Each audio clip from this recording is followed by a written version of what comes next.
Existe uma casa em Amityville, Nova York, no número 112 da Ocean Avenue, que parece perfeita por fora, mas esconde uma história de terror que marcou o mundo. Mais do que uma casa, ela virou lenda-palco de assassinatos brutais e fenômenos paranormais, inspirando livros, filmes e debates até hoje. Antes dos Lutz, a casa já carregava uma história sombria e perturbadora.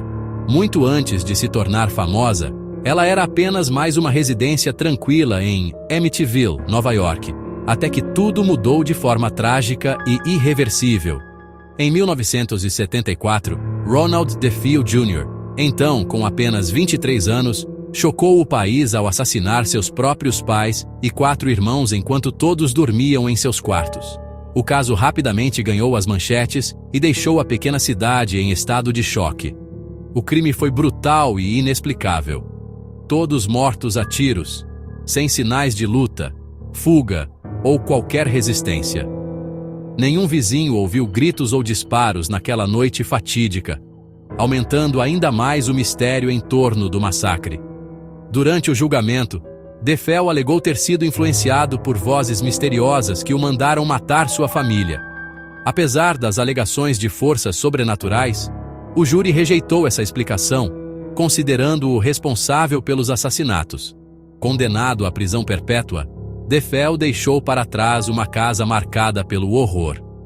O imóvel ficou vazio, cercado por rumores, medo e uma aura de mistério que só aumentava com o passar dos dias. Por mais de um ano, ninguém ousou morar ali. Os móveis da família DeFeo permaneceram intactos, como se o tempo tivesse parado dentro daquelas paredes, e a atmosfera era pesada, carregada de lembranças sombrias, até que finalmente, uma nova família apareceu. Os Lutz viram na casa uma oportunidade única, talvez até um recomeço, ignorando os avisos e a reputação assustadora do lugar. Mal sabiam eles que, ao cruzar aquela porta, estavam prestes a mergulhar em um pesadelo que marcaria suas vidas para sempre. Em dezembro de 1975, George e Kathy Lutz compraram a casa, cientes do passado, mas confiantes de que poderiam recomeçar. O preço baixo e o sonho da casa própria falaram mais alto. Para afastar as más vibrações, convidaram um padre para abençoar o local. Durante a bênção, o padre ouviu uma voz ameaçadora: "Saia daqui!" e ficou doente logo depois.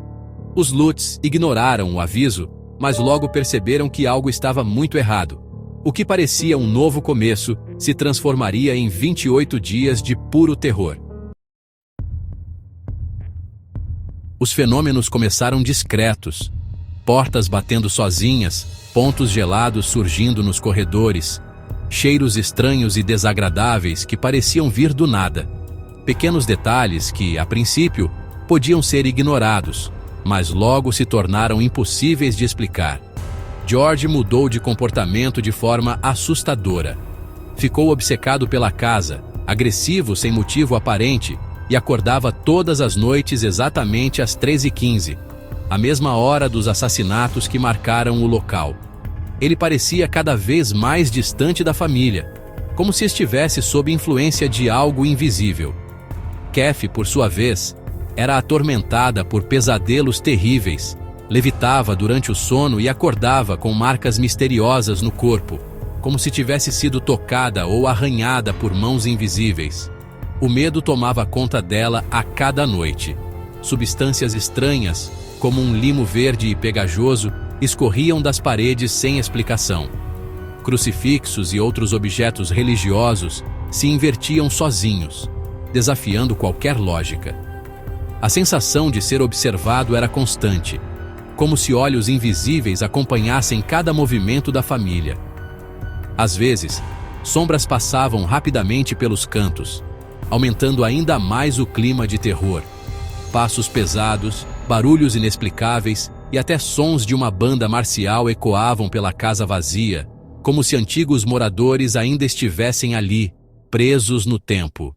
O ambiente ficou insuportável, opressivo, como se a própria casa quisesse expulsá-los a qualquer custo. O ar parecia pesado, difícil de respirar. O terror aumentava a cada dia, tornando impossível ignorar o que acontecia. A família vivia em constante estado de alerta, sem conseguir descansar. A casa deixava claro: eles não eram bem-vindos. O sentimento de ameaça era tão intenso que, para os Lutz, não restava dúvida.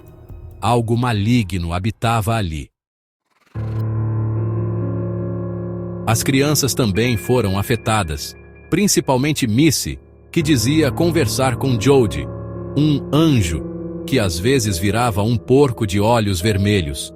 George viu olhos brilhando na janela do quarto de Missy, e pegadas de casco apareceram na neve sem explicação.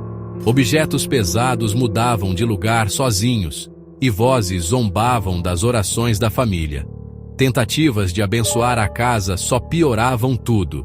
O medo era constante, e a sensação de perigo iminente, insuportável.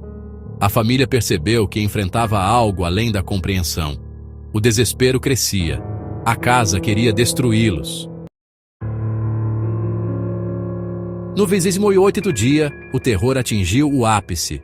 Barulhos ensurdecedores móveis voando, aparições e ataques físicos. George e Kathy viram uma figura encapuzada e sentiram que não sobreviveriam se ficassem. Em pânico, fugiram de madrugada com os filhos, deixando tudo para trás. Nunca mais voltaram. O abandono repentino virou prova do horror vivido. O pesadelo dos Lutz terminou, mas a lenda só cresceu. O caso Amityville se tornava um fenômeno mundial. O relato dos Lutz virou um livro best-seller e um filme de enorme sucesso, espalhando o medo de Amityville pelo mundo e transformando a casa em um ícone do terror. O público ficou fascinado com a história, que rapidamente se tornou parte do imaginário popular, inspirando debates, teorias e até outras obras de ficção. O caso ganhou vida própria, ultrapassando as fronteiras dos Estados Unidos e chegando a diferentes culturas, sempre cercado de mistério e especulação. Mas logo surgiram dúvidas, inconsistências nos relatos, falta de registros policiais que comprovassem os eventos sobrenaturais e acusações de fraude começaram a circular. Jornalistas investigativos e céticos passaram a questionar cada detalhe, buscando separar o que era fato do que era invenção. O advogado de Ronald DeFeo Jr., William Weber, chegou a afirmar publicamente que tudo foi inventado em conjunto com os Lutz para lucrar com a fama e vender livros e filmes.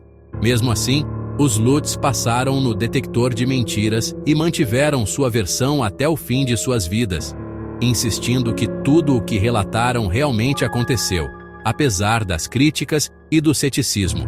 O caso atraiu os famosos investigadores paranormais Ed e Lorraine Warren, que juraram sentir uma presença demoníaca na casa e realizaram diversas sessões para tentar entender o que acontecia ali.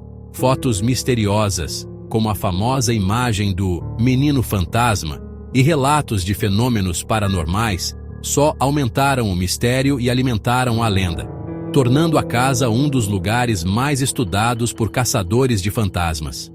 Verdade, farsa ou histeria coletiva? O debate nunca acabou.